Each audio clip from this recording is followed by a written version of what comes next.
Bom, retornamos com o evento, o 6º Seminário de Imaginação Política. Vocês não viram isso de casa, né? Mas enquanto o Vicente falava das pessoas que trabalhavam de graça para o Pablo Marçal, para fazer cortes dele, eu estava fazendo cortes do Vicente aqui, filmando ele, para poder divulgar depois nas redes sociais, né?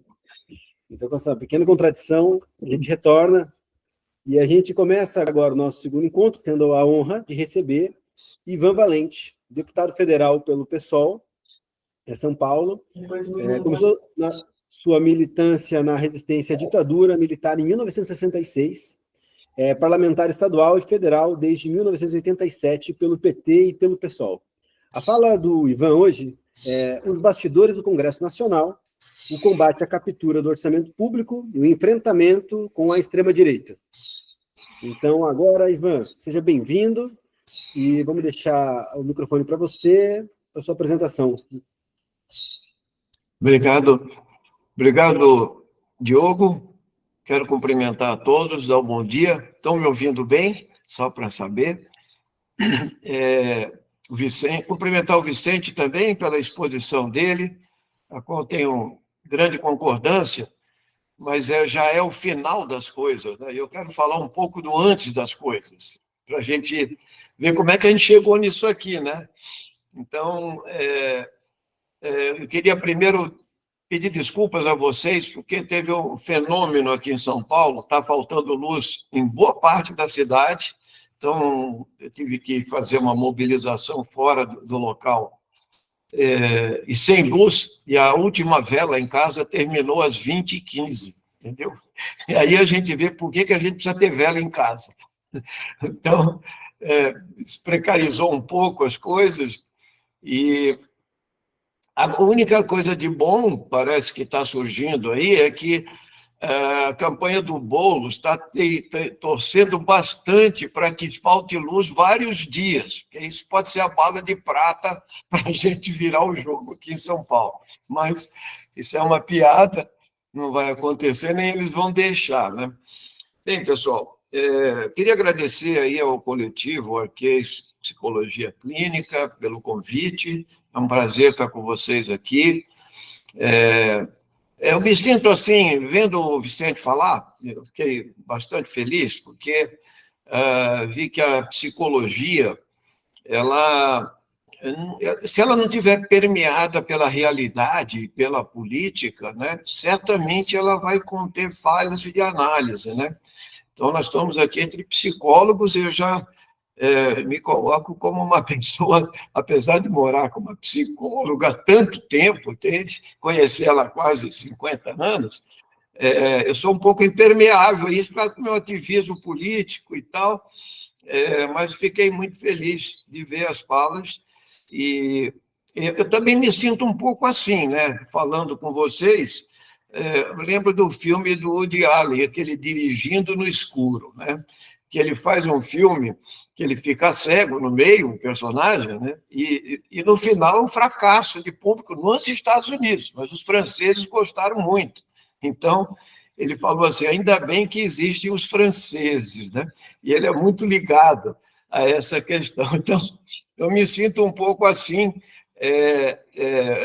entrar na política pura aqui, eu me sinto como o Woody Allen falando assim, os franceses gostam de mim só porque eu uso óculos, eu acho, entendeu? Então, queria dizer da nossa satisfação e vou tentar fazer uma análise de conjuntura para chegar nesse final, que é a crise brasileira, a crise da esquerda também, entende? O governo Lula, a extrema-direita, que já foi bem discutida aqui, o parlamento brasileiro e o papel do judiciário brasileiro, e finalmente, essa pergunta que surgiu aí, que é muito cantada em prosa e verso, desde 1901, eu acho, no O que Fazer, do Vladimir Lenin, né? Então, o que fazer é sempre a pergunta-chave para as questões, e talvez seja a questão mais difícil. Então, também queria colocar o seguinte, Diogo, eles colocaram a minha trajetória política, né? Então eu não vou repeti-la aqui, mas eu quero dizer que, antes de ser parlamentar, eu sou um militante de esquerda. Tá? Eu passei 20 anos na resistência à ditadura militar e, ao mesmo tempo, a minha visão de mundo foi construída de um lugar que é um pouco diferente dos analistas e da academia. Então, é no sentido prático, entende? Que é a presença nos movimentos sociais, entende? A construção de partidos. Então, eu sempre fui uma pessoa organizada, mesmo antes da clandestinidade, quando eu militei na política operária e no Partido Operário Comunista, em 68. E depois, na clandestinidade, nós fundamos o Movimento de Emancipação do Proletariado até a chegada de um partido, primeiro partido legal de esquerda no Brasil, que foi o PT, que eu também fui fundador, né? Então, e fiquei 25 anos lá, na direção nacional do PT, até a saída para o PSOL, que tem uma questão ligada a uma análise política, por que sair, que tem diferentes visões, né? Tem gente que acha que a gente saiu só pela questão moral, pela questão que apareceu corrupção no PT, mas isso é muito pouco, né? O problema foi o rebaixamento do programa, foi o financiamento privado, então tudo isso tem uma diferença. E como é que a gente deu uma volta de fazer oposição ao PT até 2015 e soube virar a chave quando a gente percebeu que a extrema-direita surgiu num movimento avassalador desde 2013, né? Partiram para um golpe institucional que derrubou a Dilma Rousseff, partiram para a prisão do Lula para inviabilizar a sua volta e abriram a picada e o caminho para a chegada do Bolsonaro ao poder, uma coisa um pouco inimaginável, né? Que aquela figura esdrúxula, entende? Aquele deputado do baixo clero, de extrema-direita, sempre, defensor da tortura, né? E um farsante, né? Que foi ungido pelos meios de comunicação, pudesse governar o país. Mas esse é um fenômeno, na verdade, que o fenômeno da chegada da extrema-direita, ele não é um fenômeno brasileiro, esse é um erro, né? Achar que é um fenômeno brasileiro. O trumpismo tem tudo a ver com a chegada do Bolsonaro ao poder, entendeu? E foi um pouco que foi descrito aí na primeira parte, ou seja, como é que surge uma figura como o Steve Bannon, que é o pai, digamos assim, dessa engenharia do caos, e se implanta, e tem frases espetaculares deles que mostram, e foi preso, ele está preso, inclusive, se não estiver preso agora, ele já esteve preso, e isso se espalhou, né? A extrema-direita hoje disputa o poder mundial, né? Então, é muito grave o que está acontecendo. Então, eu queria dizer a vocês o seguinte, tem duas palavras-chave na análise que eu pretendo fazer aqui, que é a seguinte. Primeiro, a não linearidade da história, tá?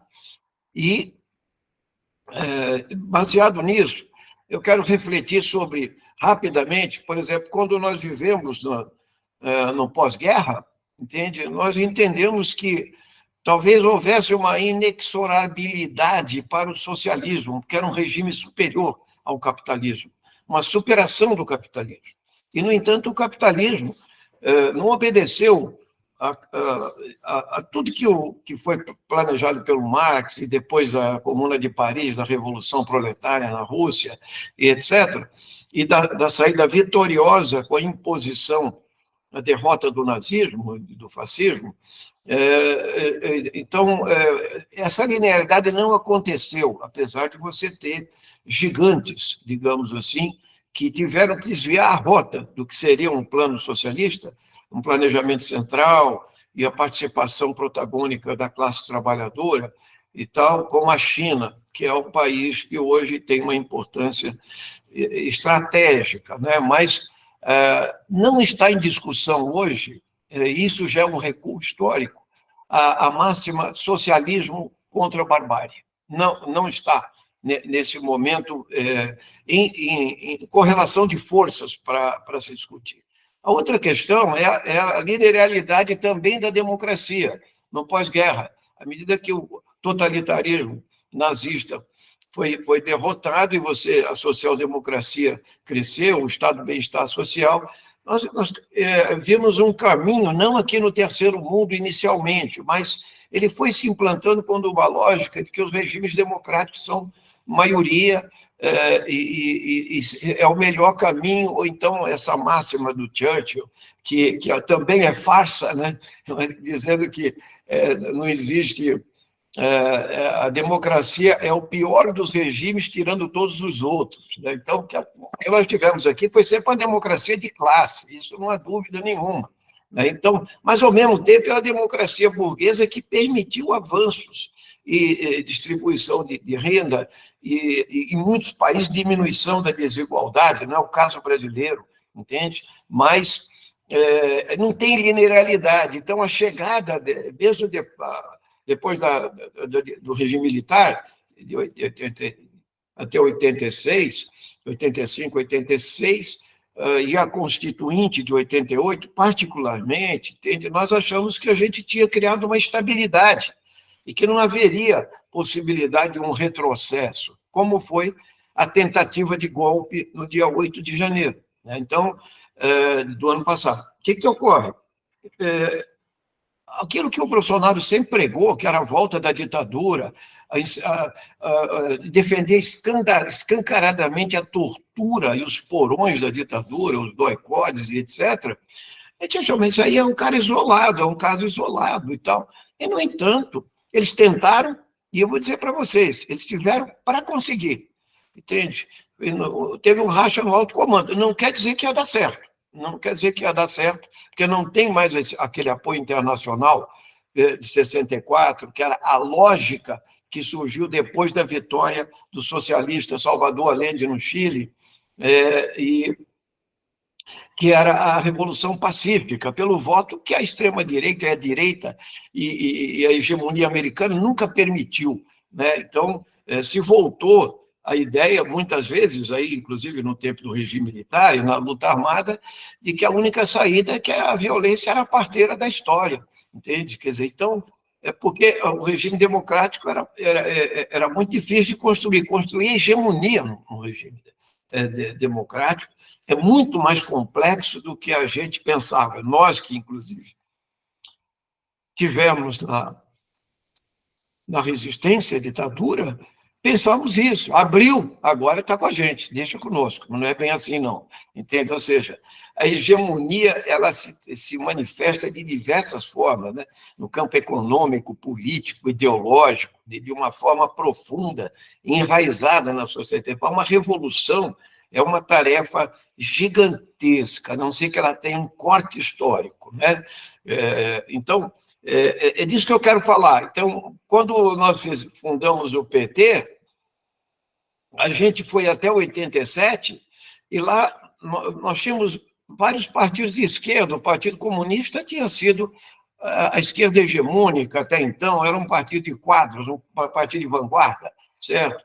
Então, ele nasce como um partido de massas e, sem dúvida, ele é a grande novidade numa década de ascenso do movimento de massas. E eu coloco uma terceira questão, a senoide da história.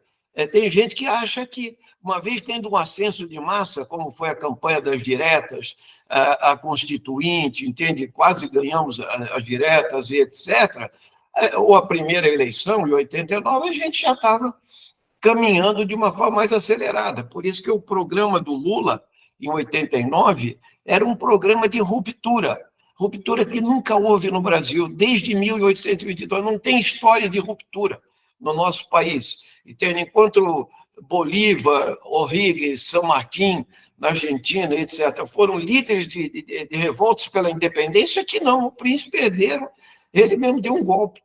E durou 300 anos de escravidão para a República transitar, e também o abolicionismo, em 89, o último país do mundo não que não houvesse resistência e tal, mas e o golpe de Estado para implantar a República, tá certo? Então, isso tudo, não há rupturas no nosso país e há sempre uma aliança entre a elite que nunca teve um projeto nacional.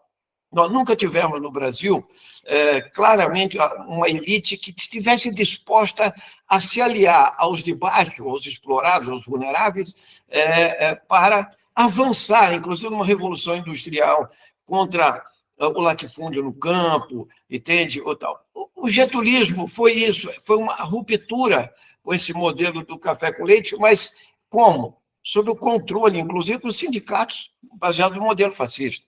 Tá certo? Então, nós tivemos esse processo todo e o que ocorre é que a participação e a democracia brasileira sempre foi bastante limitada. Então, nós tivemos um momento, em 89, que se o Lula ganhasse a eleição, possivelmente nós íamos ter uma batalha, entende? Uma batalha para a ruptura, o que acabou não acontecendo, porque nem a burguesia se preparou para isso.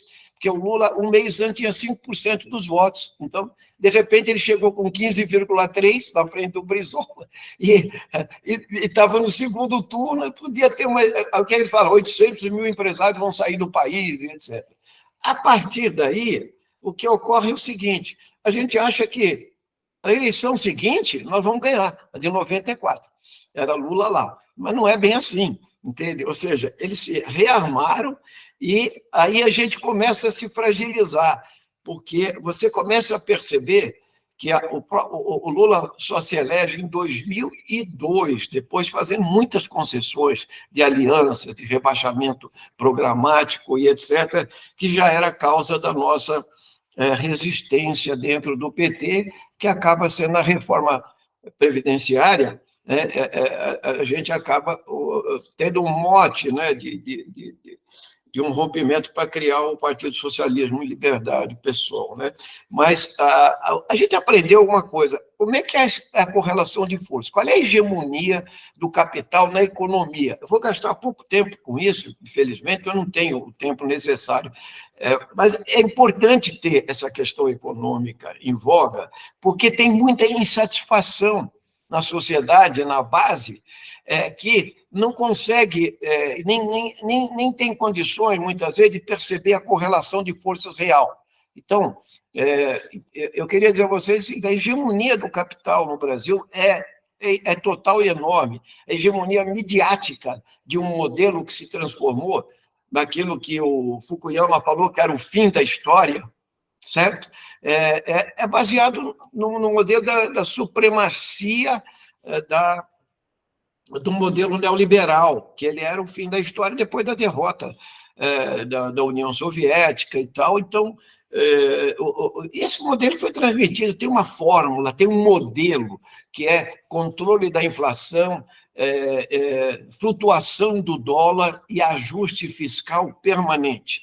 E, no global, o mecanismo que amarra tudo isso é a dívida pública brasileira, da qual não se fala.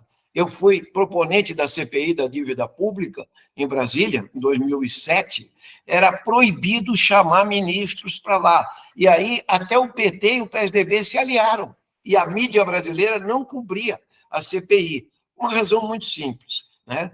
Quando o Lula terminou o primeiro governo, a dívida pública era 60 bilhões de dólares. Tá?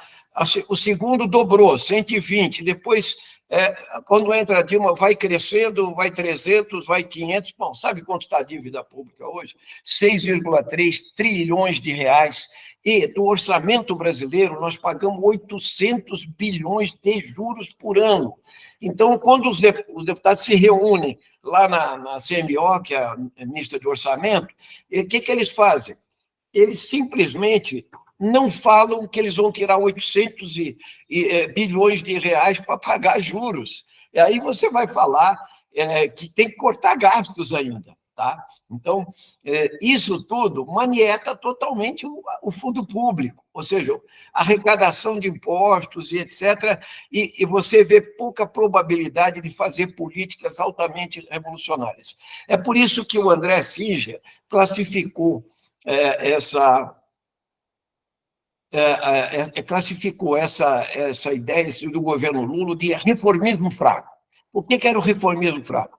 Você acordava com o capital financeiro, fez um esforço fiscal gigantesco no começo com o Palocci e tal, ao mesmo tempo ele conseguiu ter a sorte de ter um boom econômico internacional e somou-se a isso que ele fez uma política para os pobres. Então, o Bolsa Família, a política do salário mínimo, sem dúvida o governo foi redistributivo, inclusive ele conseguiu fidelizar uma base, e tem particularmente no Nordeste, como vocês viram, na vitória da Dilma em 2014 e mesmo do Lula, agora aqui na reta final. Entende? Eles acharam que iam passar.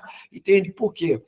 Porque essa base foi fidelizada e menos, digamos assim, sensível a as redes sociais, a essa substituição da discussão clássica, verdadeira, de argumentos pela mentira. Então, por isso é que o Lula manteve isso, e a gente tem que considerar que esta virada, o Lula ter voltado em 22, foi uma vitória da esquerda. Senão a gente vai ser pessimista a vida toda. Foi uma vitória da esquerda, porque mais 4 anos de Bolsonaro era definitivamente um avanço superlativo na direção da hegemonia neofascista no nosso país, num país importante, que tem mais de 200 milhões de habitantes, que é o 9º PIB do mundo, e etc. Então, o que nós podemos dizer é que é preciso discutir o que é possível se avançar e o que é recuado. Nós saímos do PT exatamente porque o PT, de alguma forma, ele foi se acomodando, e acomodando a sua militância, e etc. E também porque não se conseguia uma pressão devido à chantagem da elite para isso. Então, eu diria que se rebaixou o programa. Tá? Ou seja, às vezes era possível fazer mais. Hoje você não consegue discutir nem desenvolvimentismo. Isso você não consegue fazer.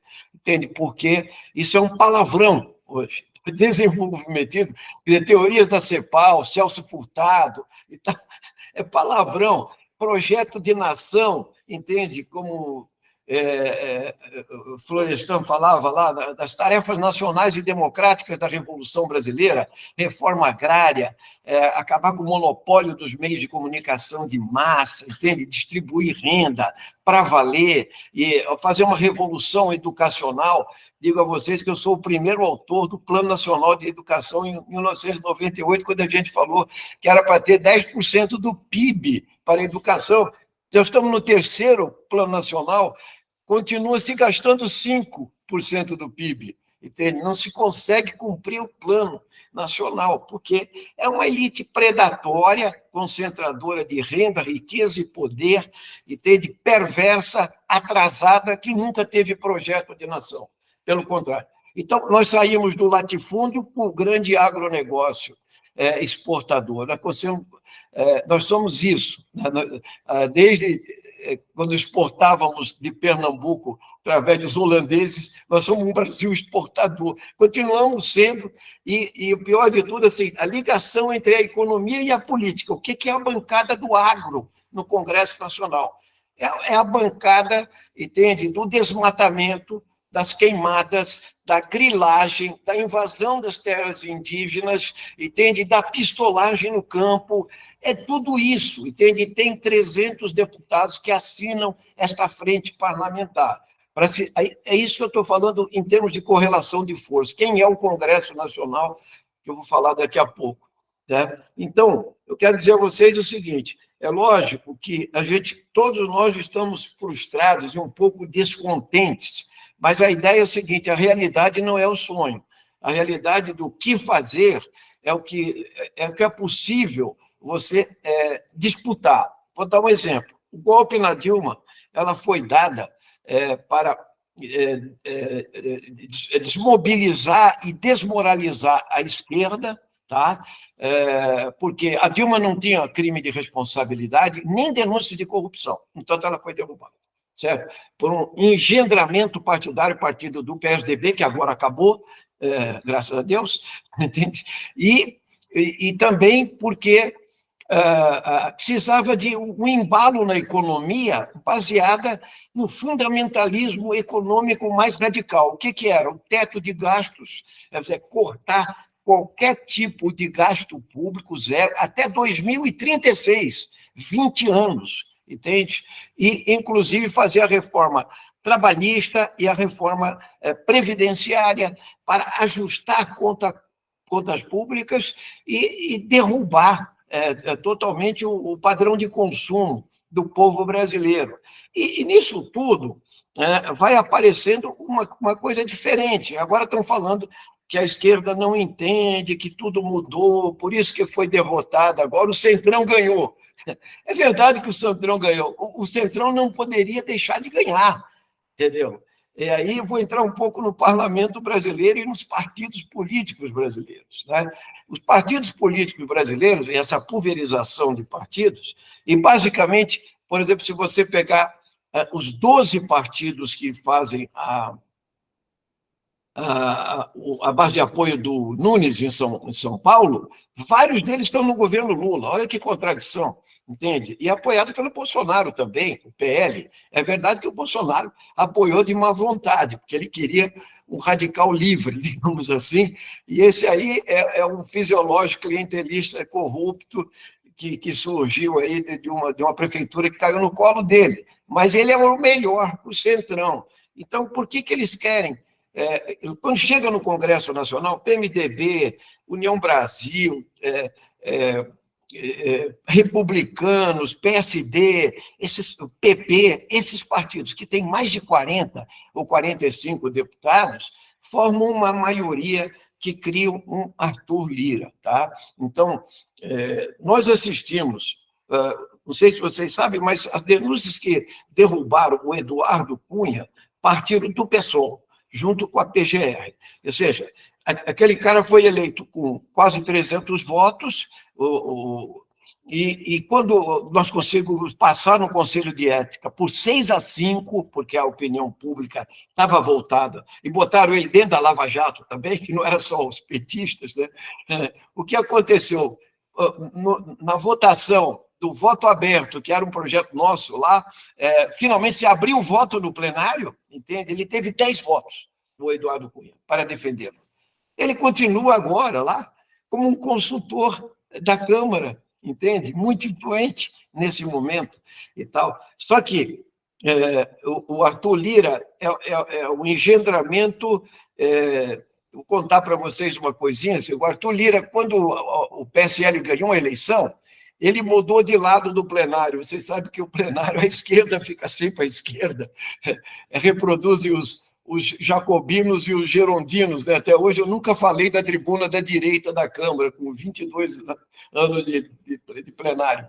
Então, o Arthur Lira veio parar do nosso lado. E ele falou: o que você está fazendo aqui, Lira? Não aguenta aquela zoeira, que era só aqueles caras filmando e fazendo live, cortes e etc. Mas ele falou para mim, eles não perdem por esperar. E não foi outra coisa que aconteceu. Ele caiu no colo dele. O Bolsonaro, um ano de governo, falou: eu vou acabar sofrendo impeachment. Então, o que eu falei? Eu vou entregar a economia para o Paulo Guedes, que é esse salafrário, ultra neoliberal, especulador financeiro, e eu vou entregar a economia para o Paulo Guedes e a política para o Centrão. Foi isso que aconteceu. O Centrão entrou de sola, controlou o orçamento e criou o orçamento secreto, certo? O orçamento secreto, e multiplicou esse orçamento por 5, 6. Há 8 anos atrás, quando as emendas se tornaram obrigatórias, os parlamentares individualmente podiam ter 6 milhões cada um, até 8, tá? Individualmente. Hoje, no último ano foi 38, esse ano vai para 46 ou mais. Mas isso não quer dizer que o Lira tenha só 46. Só em Arapiraca ele botou 100 milhões, tá? Ou seja, porque ele domina o conjunto das lideranças que vão... A presidência da Câmara virou um poder paralelo, ele mudou o regimento interno, impedindo o debate democrático, tá? E ele acabou com a ideia de passar os projetos pelas comissões especiais e trazer direto para o plenário sob o arbítrio dele, e ele entrega na mão do relator que ele quer, que geralmente são líderes que vão formar esse conglomerado que ele quer se reeleger de qualquer jeito, certo? Então, esse conjunto forma o poder político do Congresso. Só que a extrema-direita se fortaleceu muito, e ela é muito ruidosa no Congresso, como ela nas redes sociais, que eu vou falar mais um pouco daqui a pouco. Deixa eu ver meu tempo aqui. Censura aí você, Vicente. Então, eu queria dizer o seguinte, o PL é liderado pelo Valdemar Costa Neto e por um parlamentar o Cortez, ele é um deputado fisiológico do Rio de Janeiro, é o líder, ele nunca fala como líder, ele entrega a liderança para os barulhentos fascistas encaminharem no plenário pelo PL. Você vai ter 40, 50 desses aí, que são impermeáveis a qualquer coisa, e, como se disse ali, eles adquiriram a ideia que a guerra é de costumes, o que são os Nicolas Ferreira, e esses caras que têm uma gigantesca rede que a gente precisa analisar, porque essa análise é muito séria. Quer dizer, a esquerda não percebeu, ou percebeu muito tardiamente, quando o Bolsonaro já estava... as pesquisas não captavam com o Haddad aquela diferença, ele tinha sempre 7%, 8% a mais e tal, e na reta final da última eleição ele deu aquela mega subida. Ou seja, as redes sociais, o controle do WhatsApp e a lógica que eles fazem, as pessoas não veem mais programas jornalísticos da burguesia, porque é da Globo, da cobertura deles, é a lógica deles. O que acontece no Brasil é o seguinte, é que o Bolsonaro perdeu por uma razão muito simples, ele exacerbou. Ele é responsável por, no mínimo, 300 mil mortes na pandemia com a sua posição política e, logicamente, a elite brasileira falou, mas esse não pode ser um representante nacional e internacional, nós precisamos de alguém do meio, entendeu? Eles estão procurando esse centrista até hoje, então por isso que eles falam tanto, vamos despolarizar a sociedade, porque nós somos extremistas, somos lógicos, programáticos e somos considerados extremistas como os extremistas da extrema-direita, né? Então, isso tudo vai mostrando o seguinte, eles estão procurando um caminho do meio, eles não querem o Lula de novo, como eles não querem o Boulos em São Paulo, eles querem sempre um caminho do meio. Se o Tarcísio for esse caminho do meio, se ele conseguir dar uma descoladinha do Bolsonaro, ele vira um candidato da elite econômica brasileira, entende? Porque, logicamente, a Faria Lima, ela é do Marçal, inclusive, ela não é nem do Nunes. Capital financeiro e extrema-direita tem tudo a ver, né? Eu aproveito até para dar um pitaco no que o Vicente colocou, vendo o Marçal entrevistado naquele podcast O Flow, que tem uma hora que, exatamente o que ele falou, na primeira venda que ele fez, vamos chamar de assim, ele falou, eu ganhei 30 milhões, na outra eu ganhei 70 milhões, na outra eu ganhei 100 milhões. Aí o rapaz lá, o âncora do Flow, falou assim, nossa, como tem otário no Brasil, a gente deu risada. Mas só que o problema é sério. Que não tem, entendeu? Ele não conseguiu 1.700.000 otários em São Paulo, ou no Brasil, porque ele virou uma figura nacional, né? Ele passou adiante, ele não foi o candidato a prefeito, né? Ele criou uma outra lógica, e uma lógica que nos assusta, porque o Marçal sobrepujou o Bolsonaro, e o próximo dessa linha vai querer sobrepujar o Marçal, entende? Com a política do ódio, da mentira e da discussão sobre o bem e o mal. Como diz o Caetano Veloso, o bem e o mal têm medo da razão, né? A sombra do arvoredo, né? E o dia de amanhã. Ou seja, eles criaram essa insegurança que está na sociedade brasileira, é industrializada, e não é à toa que você elege tantos neopentecostais e tantos policiais. Nós temos uma força militar totalmente ideologizada e de extrema-direita, polícias militares, civis e etc. O que está um pouco equilibrado é a Polícia Federal, que teve algum papel diferenciado. Então, o que eu quero dizer a vocês é o seguinte: nesse momento, o que fazer vai estar diante da seguinte questão. Cada debate sobre economia, por exemplo, né? O Lula, para ganhar em 2026, ele vai precisar mostrar mais alguma coisa. Se vocês verem a capa da Veja hoje, entende?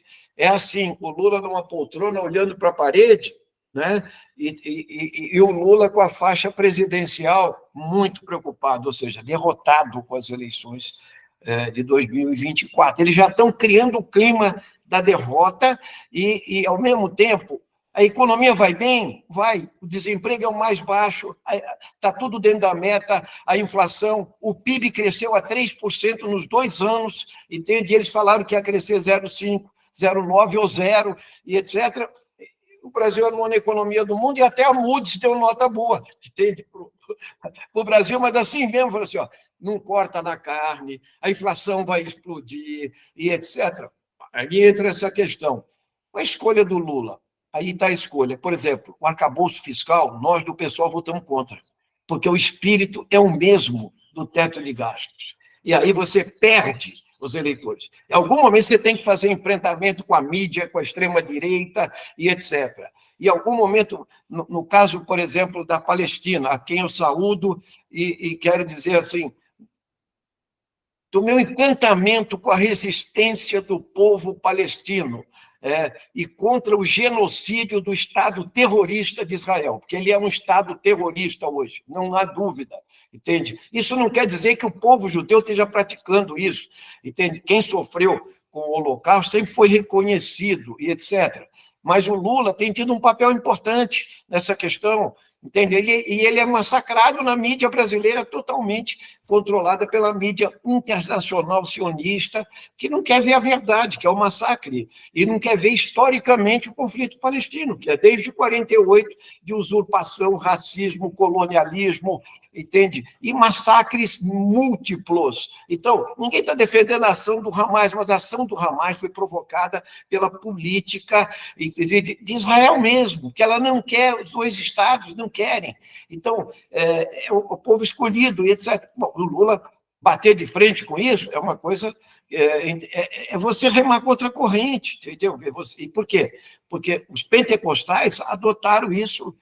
Eu não tenho dados agora, nem quero, mas o que significou essa mudança na religiosidade brasileira? O que é o cristão hoje, entendeu? Como é que eles se apropriaram dessa questão? Cristão e defensor de armas, entende? De violência, entende? E etc. Então, nós estamos vivendo um momento em que é preciso caminhar a passos seguros. Tá? E caminhar para seguro não será fácil. Por exemplo, a reforma tributária no Brasil é uma coisa importantíssima, ela solucionaria 1000 coisas, inclusive a do consumo. Mas eu fui do grupo da reforma tributária e vou dizer para vocês, agronegócio, lobby industrial, lobby de serviços e tal, eles nunca querem perder, nem aí, entende? Ou seja, nós vamos ter o imposto de valor agregado mais alto do mundo, porque eles querem exceção para tudo. Você conseguiria ter uma brutal economia e eficiência nesse novo modelo que ia dar uma oxigenada no Estado brasileiro. Sobre a questão da renda, eles não querem discutir taxação de herança, de fortunas, eles não querem discutir. Agora o Lula propôs taxar os multimilionários, ou seja, quem ganha 1 milhão por mês já tem resistência no Congresso Nacional.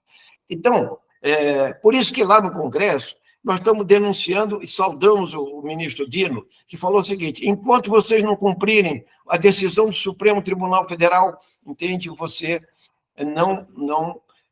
não terão as emendas. Isso aí, para eles, é gasolina no fogo, entende? Então, mas tem que estar certo, porque é preciso dar um break nisso. Ou seja, por quê? Porque é a reprodução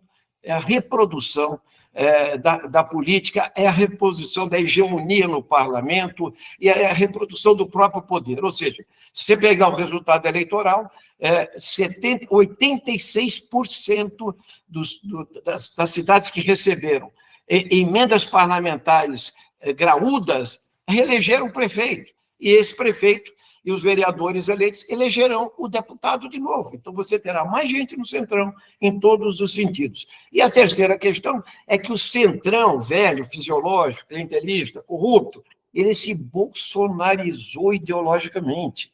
E essa é a pior questão. Se nós tivermos 120 deputados lá, deputadas e deputados, que podem falar que é uma base fiel ao governo, que eu acho que nem tudo isso é, então você vê a minoria que existe no parlamento brasileiro. E aí surge a pergunta, cadê o movimento de massas?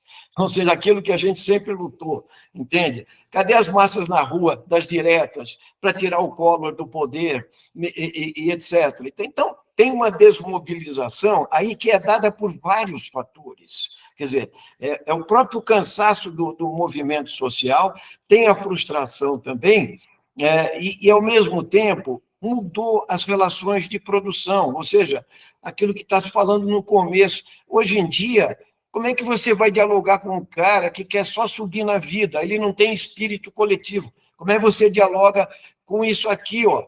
E as bets, entende? Que estão aí na mão das crianças, o cassino na mão, entende? Como é que você dialoga com as pessoas que querem adotar a teoria da prosperidade, a teologia, para o quê? Para uma rota de fuga para o sucesso, que vai ser uma grande frustração, porque isso é para poucos, é claro, mas é sempre um aceno, como a loteria, entende? Então, o que ocorre é que o individualismo que as redes sociais também introduziram na sociedade, e mais do que isso, quando a internet surgiu como algo que seria a democracia, a democratização e o protagonismo de massa, o sujeito teclando em algum lugar, virou uma arma da contra-revolução. Ou seja, eles utilizam essa arma, a robotização, os bots e etc., para fazer isso movimento de massa, movimento de mobilização e de combate às ideias progressistas, democráticas ou de esquerda no nosso país. Então, nós estamos vivendo essa situação e precisamos saber fazer as escolhas certas. Então, volto ao tema aqui sobre a questão da correlação de forças, porque, assim como na Europa se formou as frentes antifascistas depois, e tardiamente, porque quem observa a ascensão de massa do fascismo na Itália e na Alemanha, o que nós estamos vivendo na Câmara agora lembra muito o delito Matteotti, que é um deputado socialista assassinado por hordas fascistas em 22, na Itália. Ou então a ascensão do Hitler ao poder, entende? Que foi assim, ele foi chamado para se domesticar, como o Bolsonaro, nós vamos domesticar ele. Então foi chamado para ser vice-chanceler do governo Hindenburgo. Quem chamou foi o próprio primeiro-ministro. Aí o cara falou assim, não, eu quero ser o ministro, porque ele já tinha força. A hora que você entregou o poder para ele, ele pegou e instalou a ditadura e fez um incêndio do Reichstag. Nós estamos pensando, os bolsonaristas que estão lá, alguns, aqueles que atearam fogo à Praça dos Três Poderes, lá, eles estavam com isso. E não são as senhorinhas de Santa Catarina, não. Estou falando dos Kid pretos, entende? Aqueles comandados pelo CID. 1.500 soldados treinados, que é a tropa de ataque para tomar assalto em Brasília de assalto. Estava tudo preparado, a polícia militar de Brasília cooptada, e mais do que isso, os generais só faltavam alguém dizer, vamos pedir o GLO e ter maioria no alto comando. Eles não tiveram. Então, o que aconteceu foi o seguinte, esse cara, Bolsonaro, ainda não está preso, entende? Fantástico que isso esteja acontecendo 2 anos depois. O PGR Gonê, ele já devia ter entrado com essa questão. Ele ficou esperando, não, isso seria uma interferência no processo político. Não, tem provas materiais recolhidas pela Polícia Federal, abundantes em todos os processos. É preciso fazer o combate. Isso sim, o governo não pode recuar nessa questão. Entende? Porque a mídia tradicional, a mídia capitalista tradicional, ela simplesmente, entende? Ela quer construir uma pacificação e uma despolarização artificial que não vão conseguir, entende? E nisso vai fortalecer a própria direita, a impunidade vai fortalecer a extrema-direita. Então, na política, veja o que está acontecendo na disputa do Congresso Nacional. O Lira já tinha construído a maioria dele para ele dar continuidade com o Elmar Nascimento. O Elmar Nascimento é um Lira piorado. Tá? Então, só que ele não conseguiu fazer a maioria, e o que estão fazendo? Tem uma disputa radical ali, e o governo vai ter que intermediar, mas, ao mesmo tempo, a chantagem que é feita para o governo é diuturna.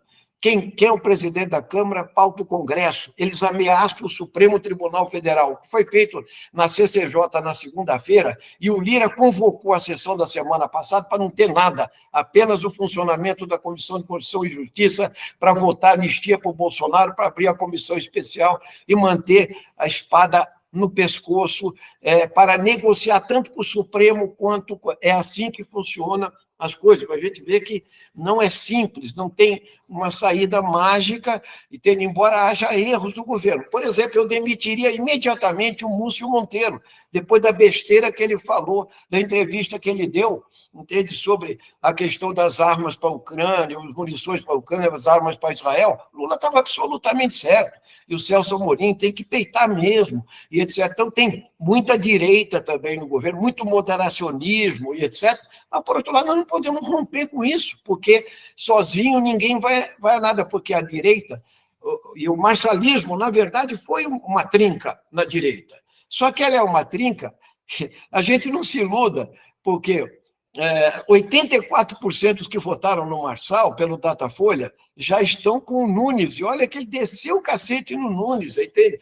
Então, essa história toda vai mostrar o seguinte: nós vivemos esse momento, a ideia do pessimismo, do ceticismo não se coloca, e agora eu quero falar como um resistente à ditadura. Quem viveu os 20 anos da ditadura sonhava com uma abertura, sonhava com enfortar, sonhava com organizar o movimento, não era possível. Nós fazíamos reunião clandestina de bar em bar, de 2 em 2 horas, inclusive essa moça que está aí, minha mulher. Entende? Era reunião para organizar o movimento estudantil, o movimento sindical na clandestinidade, que deu frutos depois, entende? Mesmo com as prisões políticas, que tiveram ampla repercussão na mídia, a criação do movimento de anistia, mas era pouco. Então, a gente achava que quem viveu debaixo da ditadura não pode ser um pessimista, entendeu? Porque você está na briga, você está na rua. O Lula veio aqui sábado, nós vamos uma passeata com ele, entende? Pode perder? Pode, entendeu? Possível, é o mais provável hoje aqui em São Paulo, mas não quer dizer que o Lula vai perder em 2026. Isso aí é automático. Perdeu as eleições, não, porque tem as contradições, tem a consciência, e nós estamos realmente com um problemaço, que é essa ideia das ideias do mal. Né? Depois eu posso passar para vocês uma propaganda aqui na cidade de Mauá, aqui do lado, em que o prefeito, a extrema-direita, colocou uma placa enorme em que ele fala assim: aqui é do bem, é com a família. E esse candidato aqui, que é do PT lá, é o candidato das drogas, do aborto e tal, ele é o mal. E ainda botaram a cara dele torcida, como se fosse uma página. Já é a simplificação brutal da política. É muito difícil debater, como foi dito no primeiro debate, programa, projeto, entendeu? Futuro. E é muito mais difícil para a compreensão popular que você abrace a ideia de construção, seja de um partido político, seja de um sindicato. Esse negacionismo dos aplicativos, dos motociclistas, dos uberistas e tal, não precisa sindicato, entende? Não precisa de organização coletiva, eu sou empreendedor. Essa lógica é extremamente perversa. Mas eu quero dizer a vocês que, de alguma forma, entende, é preciso lutar e encontrar os caminhos de que essa desilusão não se transforme em algo mais radical no fascismo. Porque a base do fascismo é o ressentimento. É o ressentimento. Então, a frustração e o ressentimento é a saída fácil. Eles acompanharam o Hitler, que era exatamente isso, entende? E formou as SAs e tal. E esse ressentimento ele é muito perigoso. Então, é preciso encontrar caminhos, programas que absorvam e retomem a luta pela igualdade social, que é a base da ideia socialista. Entende? Então, e você precisa ter Estado para isso. E essa que é a questão. Surge um partido novo, por exemplo, que é a fina flor, entende? De que não precisa Estado, não é Estado mínimo, não, é sem Estado mesmo.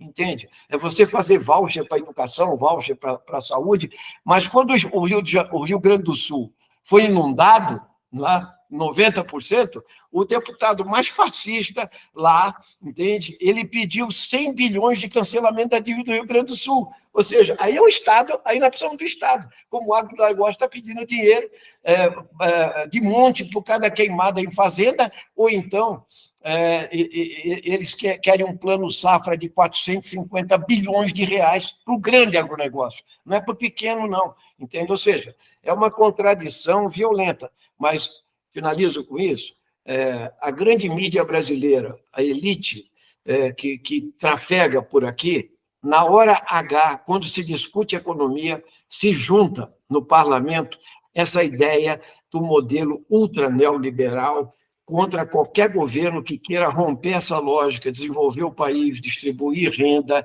e etc. Então, aí juntam os dois inimigos. Quando se trata de questões de alguma liberdade de expressão, ou então as questões que estão se chamando de identitárias, mas são mais complexas, como a questão racial, a questão da libertação da mulher, a questão da misoginia e da LGBTfobia e etc., aí você encontra algum amparo no debate nos grandes meios de comunicação de massa, apesar deles serem superficiais, mas tira do bolsonarismo aquela indústria. Por exemplo, o vereador mais votado de São Paulo falou que ele não queria voto de negros, só de brancos. É um cara... O fascismo... Ele tem o mais votado de São Paulo. Então, essas coisas, mas a gente não pode perder de vista o seguinte: a luta racial, ela é luta de classes também. A luta pela libertação da mulher também é luta de classes, entende? E mesmo de todos os preconceitos e do ódio também são lutas de classe. Elas precisam ser enxergadas assim, não como identitárias, puramente de garantir, entendeu? Melhoria para um setor, assim como o que nos importa é a maioria desses são os pobres, são os de baixo, são os proletários, ou precariados, sei lá, do nosso país hoje, que o proletariado ele tinha uma identidade de classe com o produto que ele fabricava.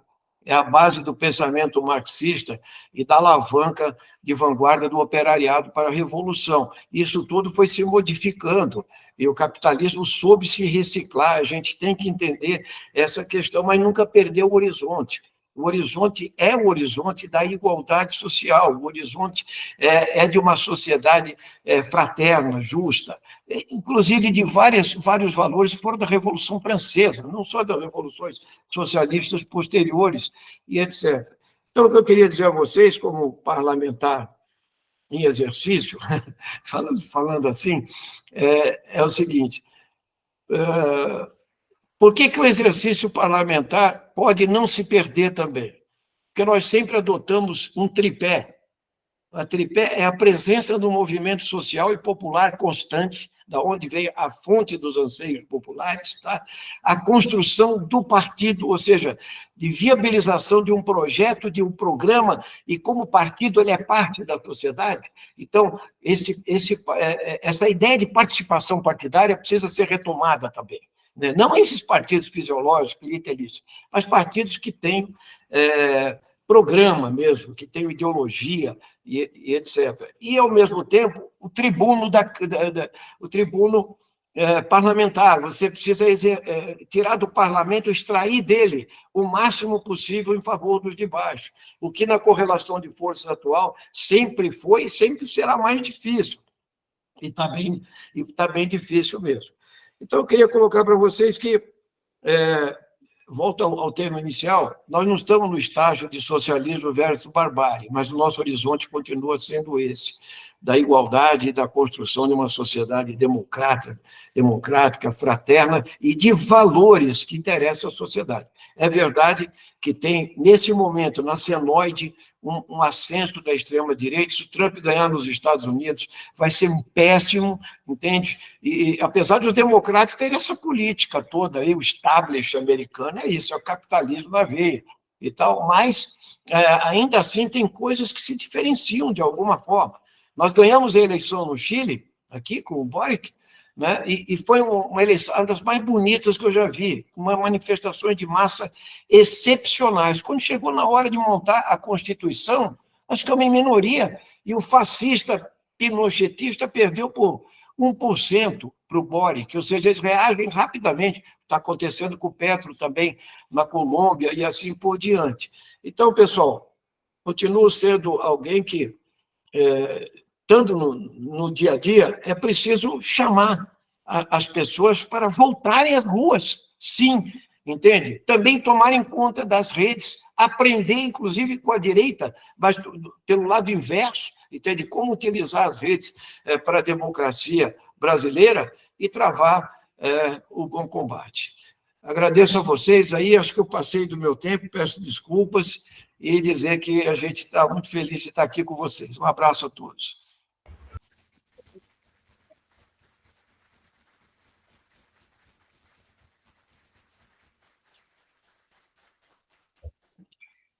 Muito obrigado, Ivan. Bom, vamos abrir para as perguntas agora, comentários. Pessoal de online pode levantar a mão. Já tem gente na fila e aqui também, de dentro aqui também. Deixa eu ver quem já abriu a mão aqui. Levantou. Alguém levantou? Eu não estou conseguindo ver agora, mas pode começar a falar. Vou encontrar aqui.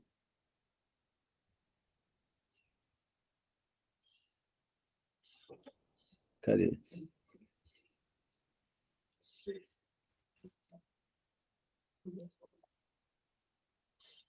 Não tinha alguém que levantou a mão no online aqui? Que não? Tá. Aqui de dentro, então, entre nós, alguém quer fazer algum comentário? Eu vou fazer uma pergunta, então. Vou fazer daqui mesmo.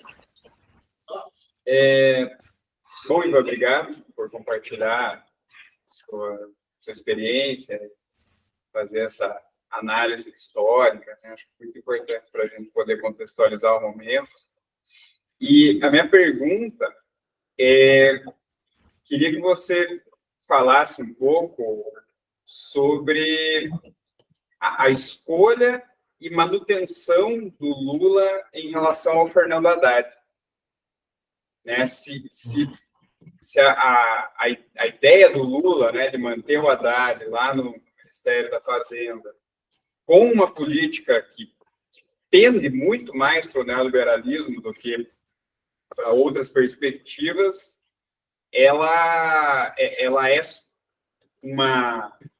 uma necessidade de que o Lula, se o Lula não fizer isso, ele corre riscos de impeachment, ou se de alguma maneira o Lula simplesmente não quer comprar essa briga, não. Enfim, queria saber um pouco mais, né? O que você pensa sobre a manutenção do Fernando Haddad lá com as políticas de hoje, né? Principalmente a questão da austeridade fiscal. Né? Sim.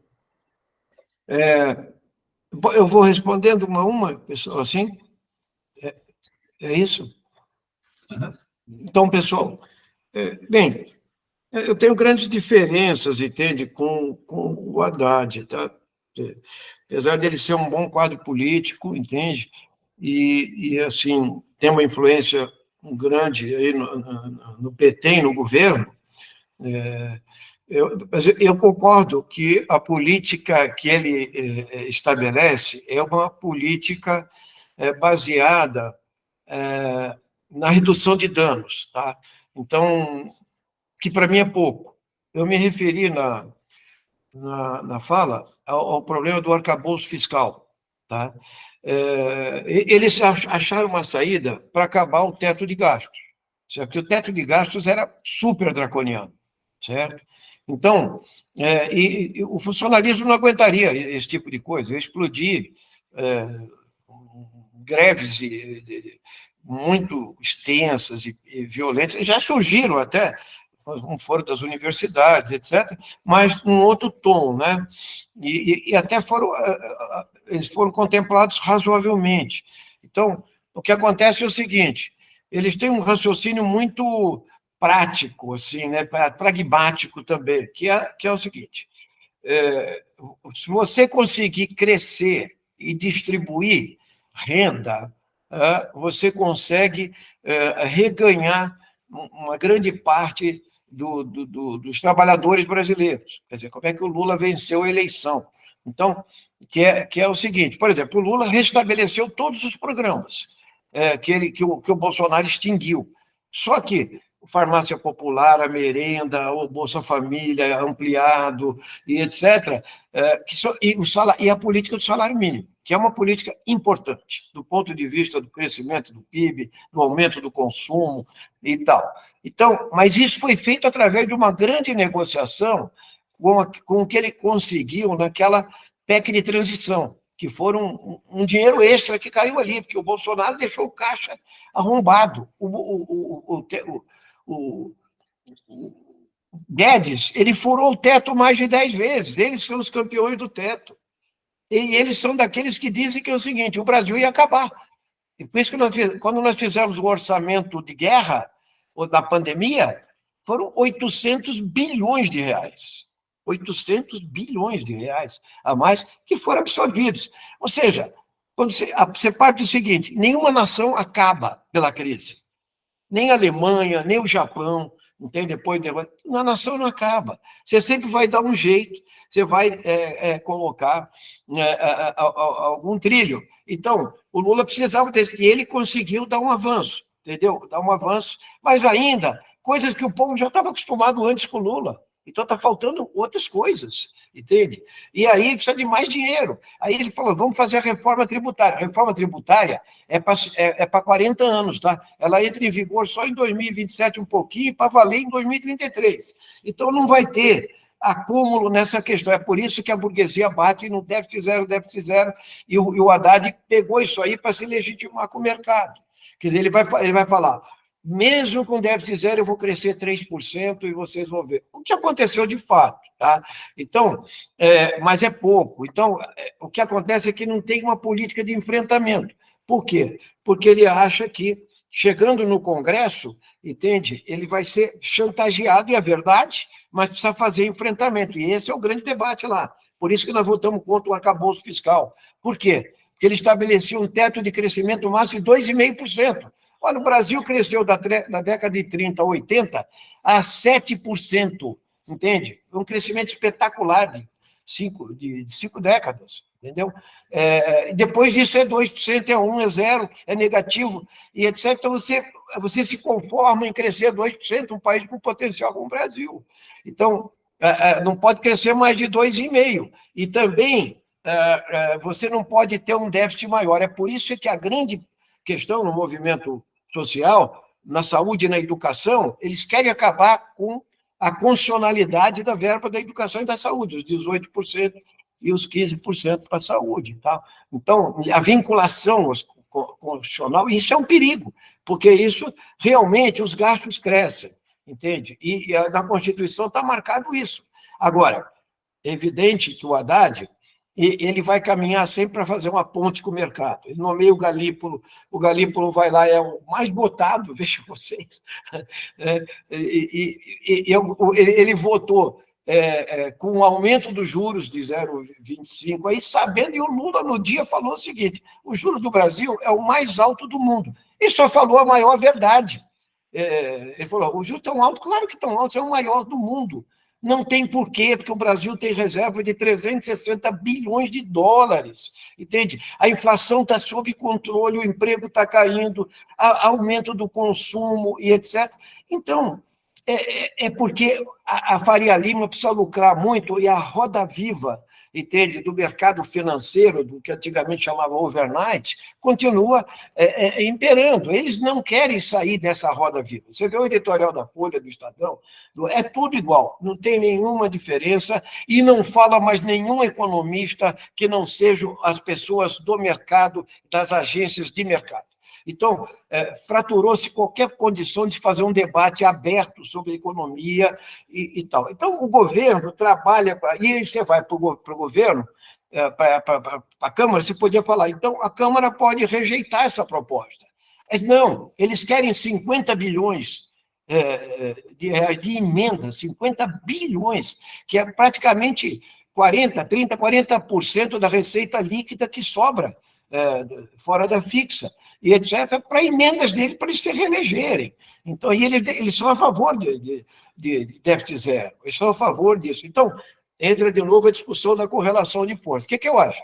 O governo precisa peitar, entende? É que o Lula não tem ninguém no bolso do colete que fala assim, eu sou o economista que vai peitar. Então, essa ideia de que não existe uma sincronia entre o Lula e o Haddad, ela é um pouco artificial. Não é que não tenha divergências, entende? Mas não é porque o Lula, ele verbera para fora, ele dialoga com a sociedade. O Haddad está dialogando com o mercado, entende? Ele joga água fria aqui e o Lula critica alto de juros ali e tal.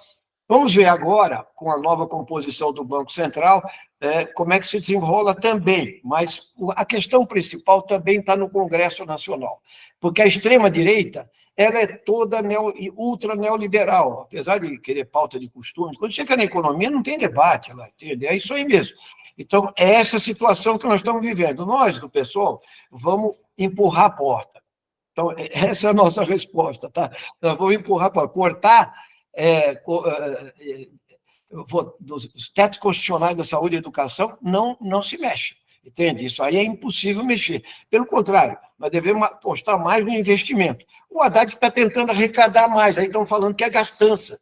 Não tem gastança nenhuma no Brasil, é mentira, entende? Quer dizer, então, volto à questão da correlação de forças, Congresso, governo, etc. Nós vamos empurrar a porta, vamos exigir que tenha maior investimento, entende? Que na reforma tributária a gente vote a taxação das grandes heranças, taxação das grandes fortunas e elimine no IVA as isenções da maioria da elite brasileira.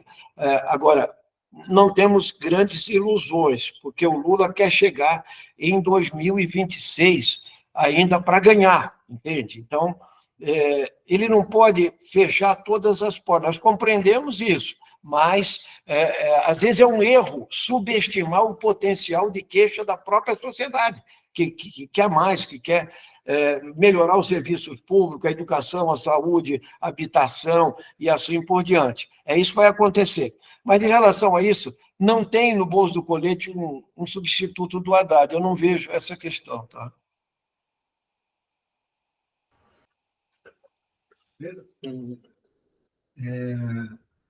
Ana Maria Nogueira. Pode falar. Olha só, eu queria pedir para o Ivan tentar fazer uma ponte com o tema que foi abordado na outra palestra, que é a questão do que fazer, né? Que é o livro do Lenin, né?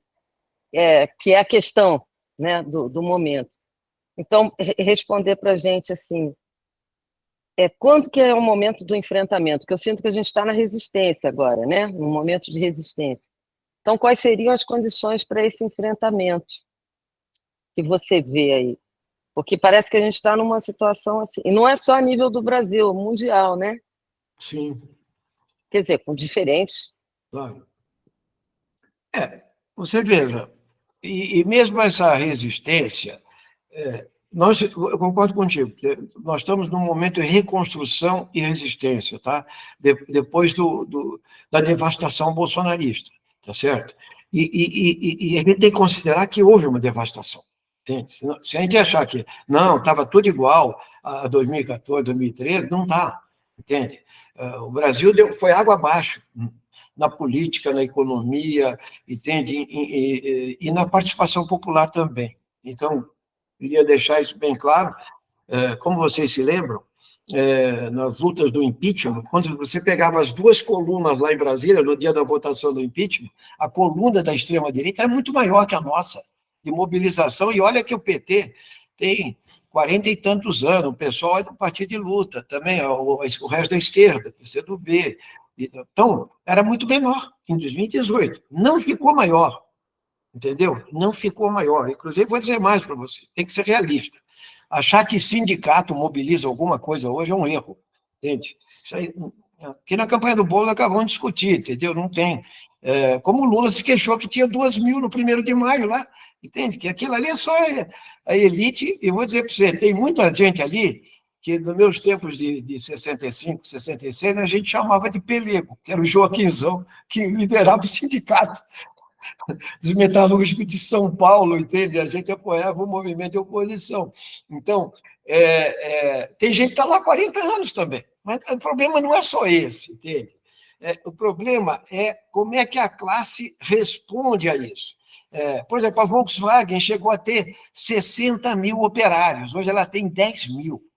O Sindicato dos Bancários de São Paulo, entende? Ele era um gigante aqui. Se você visse as caminhadas aqui das diretas, indo para as passeatas, que chegou a ter 1 milhão de pessoas no Anhangabaú, entende? Eram colunas de bancários, etc. Não tem bancário mais. Você é o bancário, eu sou o bancário. Entende? Você vai lá no caixa, então, é tudo eletronicamente, etc. Tem essa composição também. E tem o problema ideológico das redes sociais. Por isso que eu falei que o momento também é de aprendizado e o momento é também de superação, de volta por cima. Tá? Claro, com todos os instrumentos, que eu fui na campanha do Bolsonaro, não adianta ir para a rua, adianta sim. Entendeu? Esse negócio que não adianta ir para a rua é uma forma de ficar no sofá. Então, é uma forma de achar que, como muito bolsonarista faz, quando ele bate o teclado, parece que ele está dando um tiro em alguém, entendeu? Isso aí é um engano. Então, a gente precisa se reunir, fazer a discussão coletiva, apoiar o que for progressista, ir para a rua. Inclusive, quando o Lira pautou aquela questão daquela criança do aborto, lembra?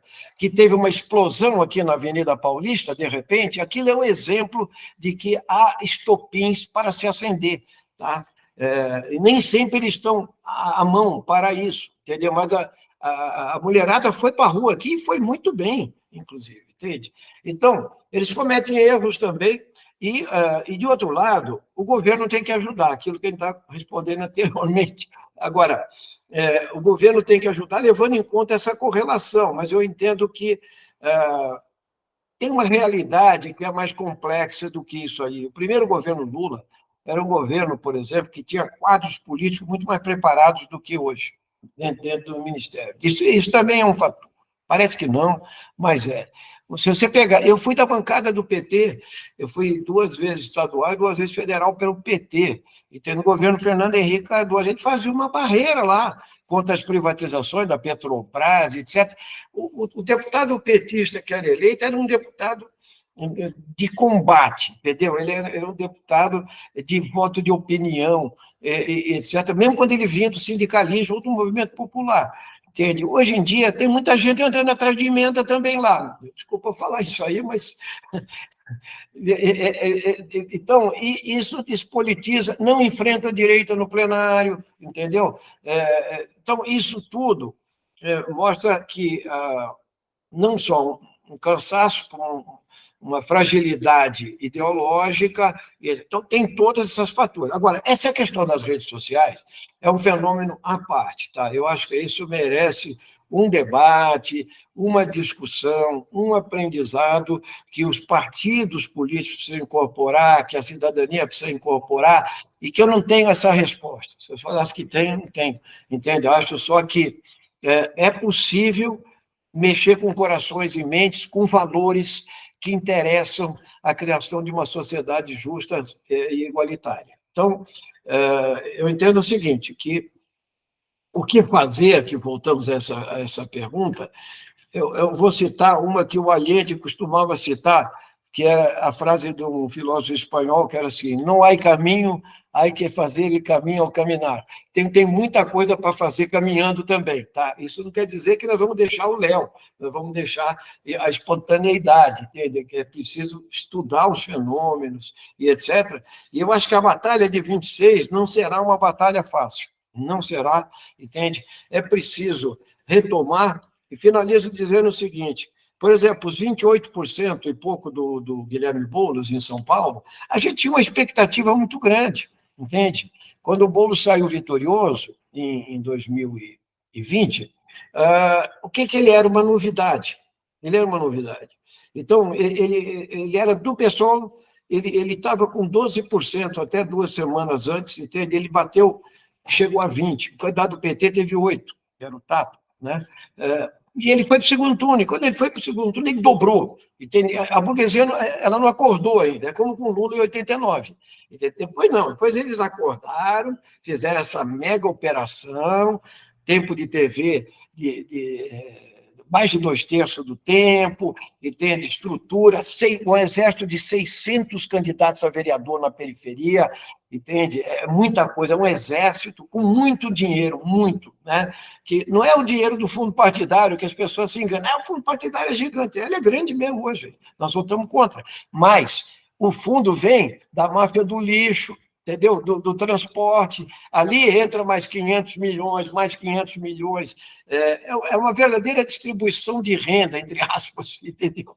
Para segurar a bandeira e fazer outras coisas. Então, eles viram a coisa e assim mesmo eles penaram, porque o Marçal veio na mesma pegada, fez as coisas de outra forma, entende? Quer dizer, com aquela teologia que foi falada no primeiro debate, mas a votação do Boulos não é ruim, entende? Apenas ela foi achatada, na marra, entende? Então, alguns... porque o Lula não veio a São Paulo. Não é bem assim. Agora, eu vi aqui no primeiro, acho que o Vicente colocou uma questão, está saindo uma pesquisa aqui em São Paulo, agora eu aproveito para colocar para vocês, é o seguinte: na verdade, a margem de diferença entre o Marçal, o Nunes e o Boulos, nas regiões da capital paulista, aqui ela não passa de 1,5%. Não tem um local em que o Nunes teve 45, 50, entende? O voto foi meio homogêneo. Isso até nos surpreendeu, sabia?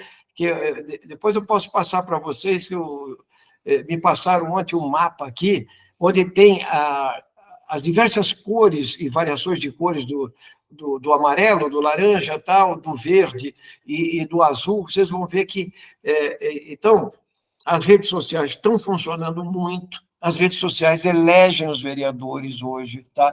E, particularmente no meu partido, a questão identitária tem um peso muito grande, apesar da gente ter eleito também pessoas programáticas e tal, e assim, o domínio desse conjunto de fatores é que pode dar uma saída. Agora, finalizo com isso, dizendo o seguinte: por que o eleitor do Lula não votou no Lula, entendeu? Lá embaixo. Porque não é a mesma consolidação que o Lula tem no Nordeste. Isso é um engano, entende? A consolidação que o Lula fez no Nordeste calou muito mais fundo. Eu estou falando do Bolsa Família, das políticas públicas lá, entende? Inclusive das caixas d'água, lá tem outro nome, como é que chama? Isso tudo é uma coisa que o Lula tem 70% dos votos nos estados, pelo menos no interior. Nas capitais já tem a contaminação da grande direita, como é o caso de Salvador, entendeu? Perdeu o Piauí, e assim por diante. É muito grave. Agora, eu espero que a gente consiga recuperar terreno nas redes e nas ruas, e que o Lula consiga fazer políticas públicas até lá que o mantenham à tona, porque a volta do bolsonarismo no nosso país, na forma que for, ele vai ser péssimo para nossa saúde mental, para entrar um pouco no debate de vocês. Perfeito. Muito obrigado, Ivan, pelas palavras, pela apresentação. Acho que ajudou bastante a gente a organizar nossas ideias, entender bem como é que funciona todo esse enfrentamento. Bom, agora a gente vai encerrar as perguntas. Já estouramos nosso tempo, né? Agora são 12:00. Acho que está todo mundo com fome também, né? Com vontade de almoçar. Então, a gente retorna 1h30 da tarde. Eu vou deixar a sala aberta, né? Vocês vão poder voltar para a mesma sala e a gente retoma daqui a pouquinho. Tudo bem? Valeu, gente. Deixar um abraço para todos vocês aí. Obrigado pelo convite, meus amigos e minhas amigas. Não vou poder ficar na parte da tarde, tá? Gostaria de ficar, mas tenho outro compromisso. Um abraço para todos.